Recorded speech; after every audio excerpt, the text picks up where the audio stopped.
Se repetia muitas vezes essa frase em Portugal: navegar é preciso, viver não é preciso. Eles sabiam muito bem disso, né? Sabiam que as navegações elas superavam a vida deles, né? Era uma coisa que era mais necessária do que a conservação da vida.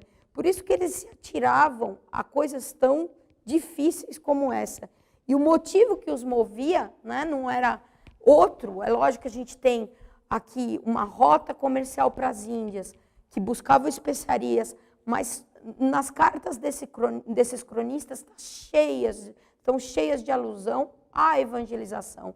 Porque se a gente avaliar, né, a questão do lucro que eles tiveram com isso, né, e dos próprios marinheiros, né, de quanto era arriscado ir nessas carreiras, tá? Isso não se realizava por dinheiro, mas sim por um motivo mais alto, que é justamente o que a gente pode dizer que vai ser a grande vocação de Portugal. O padre, como é que chama agora?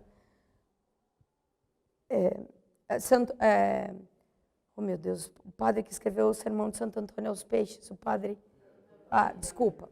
Antônio Vieira, né, tem uma frase interessante num dos sermões dele, né, que ele fala que a glória singular do reino de Portugal, que só ele, entre todos do mundo, teve, né, de ser fundado e instituído por Deus, que é bem bonito, né, porque o reino de Portugal, ele foi diretamente estabelecido por Deus.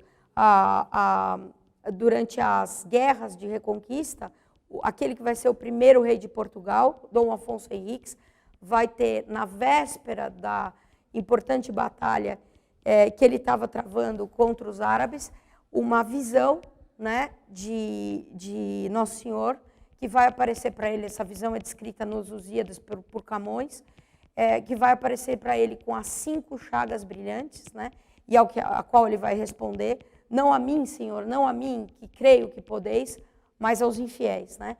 Então, não aparece para mim, que creio na igreja, que creio em Cristo, mas aparece para os infiéis, para os converter, né?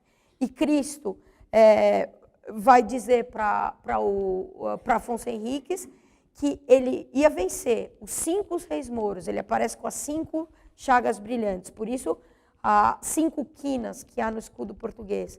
E diz que ele ia vencer e que ele daria que ele aceitasse o que iam fazer com ele depois da batalha. E que ele daria a ele uma tão grande terra. E depois da batalha, como ele tem uma vitória fulminante, vão elevar ele em cima do escudo, que era o jeito que vinha dos bárbaros de dizer que alguém era rei. E Camões põe nos versos dos Lusíadas a frase que eles teriam dito, né? Real, real, real, por Dom Afonso Henriques, alto rei de Portugal. E aqui começa o reino de Portugal, que se separa da Espanha, né? Essa separação da Espanha vai ser extremamente importante, porque Portugal estava bem próximo de terminar sua reconquista. E vai poder, depois de vencer os inimigos da terra, enfrentar as ondas do oceano, né? Vai poder se dedicar às navegações. Então, por isso que o Vieira fala da glória singular do reino de Portugal, de ter sido instituído por Deus, e instituído por Deus para fazer isso, né? Para realizar essas navegações que vão ser, como eu comentei com vocês, bastante sofridas, vão custar um número enorme de portugueses, vão envolver o povo de uma maneira muito grande, mas que não poderiam ser de outra maneira. Por quê? Porque eles vão ser responsáveis, depois, enfim, com a Espanha, com a União Ibérica, pela conversão de metade do mundo, né?